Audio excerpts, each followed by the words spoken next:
How to change video background in CapCut. Hi everybody, welcome back to our channel. In this tutorial, I'll walk you through the steps on how can you change your video background.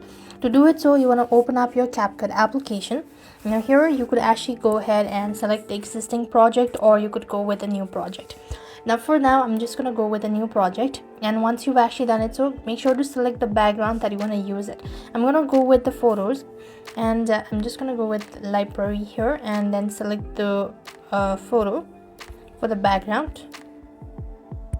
So let me go ahead and use this out and click on the add button. Now that you've added it, you then need to click on overlay at the bottom of the screen and click on add overlay. Now here you want to go ahead and select the particular video for which you want to remove the background, right?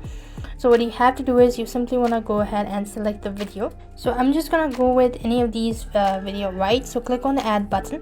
Now what you have to do is you simply want to adjust it just like this, and then you also want to make sure that it is accordingly till this.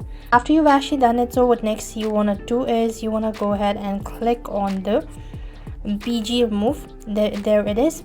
For this you actually need the CapCut Pro, so you'll not be able to do it without the subscription. So you have to actually go ahead and get a subscription, and then you'll be able to change the video background in a similar manner as I've already showed you. So I hope the video was helpful. Make sure to like, share and subscribe to our channel. Thank you for watching. See you in the next video.